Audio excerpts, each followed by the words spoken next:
Baik, mari kita langsung ke intinya. Ada satu pertanyaan besar yang harus kita jawab bersama. Bagaimana kita mengendalikan teknologi sekuat AI agar tetap sejalan dengan nilai-nilai kita sebagai bangsa? Nah, inilah yang akan kita bedah hari ini. Sebuah panduan, sebuah cetak biru untuk kebijakan AI yang etis bagi masa depan Indonesia. Oke, kita mulai dari hal yang paling dasar ya. Fakta yang nggak bisa kita pungkiri, AI itu udah ada di mana-mana. Di kehidupan kita sehari-hari.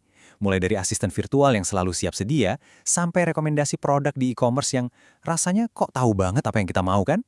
Nah, kemudahan ini memang luar biasa. Tapi pernah nggak kita berhenti sejenak dan bertanya, apa sih bahan bakar yang menggerakkan semua ini? Nah, biar diskusi kita terstruktur, ini dia peta jalan kita. Pertama, kita lihat dua sisi mata uang AI, janji dan bahayanya. Kedua, kita dalami krisis privasi data yang sedang terjadi. Ketiga, kita bedah hukum kita saat ini, ada celah apa di sana. Keempat, kita susun solusinya, yaitu cetak biru untuk AI yang etis. Dan terakhir, kita simpulkan langkah kita untuk membangun masa depan yang bertanggung jawab. Langsung saja kita masuk ke bagian pertama. Oke, bagian pertama, janji dan bahaya AI. Intinya tuh begini, semua kemudahan, semua keajaiban AI yang kita nikmati, itu punya harga. Harganya adalah data pribadi kita dalam jumlah yang sangat-sangat besar. Nah, disinilah letak pertukaran fundamentalnya, pertaruhan besar yang harus kita kelola dengan sangat hati-hati. Jadi apa sih sebenarnya data pribadi itu? Gampangnya, ini adalah semua jejak digital kita.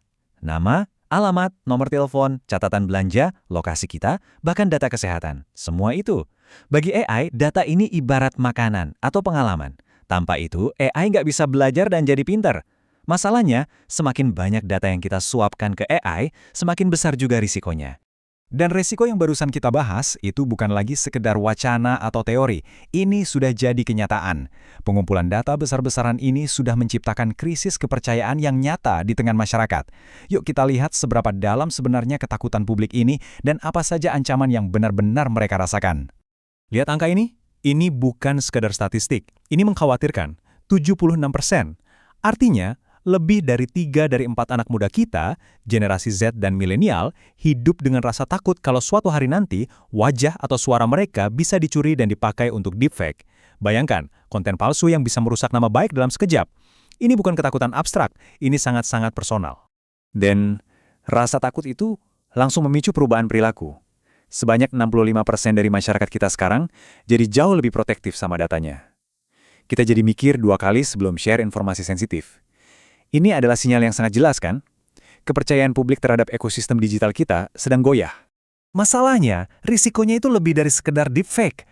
Coba bayangkan ini, data Anda diambil diam-diam tanpa persetujuan. Atau lamaran kerja Anda ditolak bukan karena kualifikasi, tapi karena algoritma yang ternyata punya bias.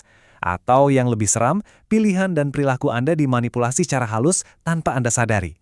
Akar dari semua ini cuma satu. Kita, sebagai pengguna, seringkali kehilangan kendali atas data kita sendiri. Oke, pertanyaannya sekarang, dengan semua resiko ini, apakah payung hukum kita sudah cukup kuat untuk melindungi? Mari kita jujur melihat regulasi yang ada, seperti UU PDP. Apakah sudah siap? Nah, disinilah kita menemukan adanya sebuah celah. Celah yang cukup kritis yang harus segera kita tambal. Nah, ini dia gambaran masalahnya. Di satu sisi, kita punya teknologi AI yang melesat kayak roket, bisa bikin keputusan otomatis, bisa memprofilkan kita dengan sangat kompleks. Di sisi lain, kita punya peraturan yang, jalannya seperti kura-kura. UU PDP dan ITE itu penting, tapi mereka nggak dirancang untuk menghadapi kecepatan AI. Mereka nggak punya kunci untuk membuka kotak hitam algoritma. Jadi ada jurang yang sangat lebar antara teknologi dan hukum kita. Dan ini bukan cuma pendapat saya. Para ahli hukum seperti Judianto dan Harsya juga bilang hal yang sama. Mereka bilang begini, kerangka hukum saat ini memberikan landasan dasar, tapi belum mengatur secara spesifik isu-isu terkait AI. Intinya, pondasi rumah kita memang ada, tapi rumahnya belum dirancang untuk menghadapi badai bernama AI. Kita butuh aturan main yang spesifik. Oke, cukup dengan masalahnya. Jelas, kita nggak bisa diam saja. Kita perlu rencana aksi yang jelas dan bisa dieksekusi.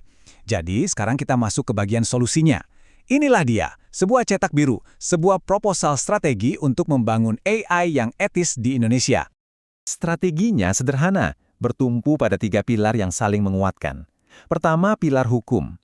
Kita harus modernisasi undang-undang kita biar nggak ketinggalan zaman. Kedua, pilar etika. kita wajibkan prinsip-prinsip seperti transparansi dan keadilan jadi DNA dari setiap AI yang dibuat. Dan ketiga, pilar publik. Ini krusial, kita harus memberdayakan masyarakat dengan ilmu dengan literasi digital. Coba kita bahas sedikit pilar etika tadi, khususnya soal privacy by design. Ini konsep yang keren banget. Analoginya seperti bangun rumah. Daripada bangun rumah dulu, baru pusing pasang gembok dan alarm belakangan, bukankah lebih baik sistem keamanannya sudah kita rancang sejak awal dari cetak birunya? Nah, itulah privacy by design. Privacy itu jadi fondasi, bukan tempelan. Nah, untuk pilar ketiga, soal pemberdayaan publik, kutipan dari Dr. Agus Sudibyo ini kena banget. Selama kita bisa mengendalikan diri untuk tidak memasukkan data-data yang sensitif, maka kita relatif aman. Ini kan intinya literasi digital. Pengetahuan adalah kekuatan. Saat masyarakat paham resikonya, mereka punya tameng untuk melindungi diri. Mereka bisa lebih bijak. Baik, kita sudah sampai di bagian akhir. Mari kita tarik benang merahnya.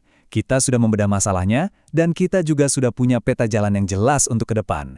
Tujuannya satu, membangun masa depan AI yang bertanggung jawab.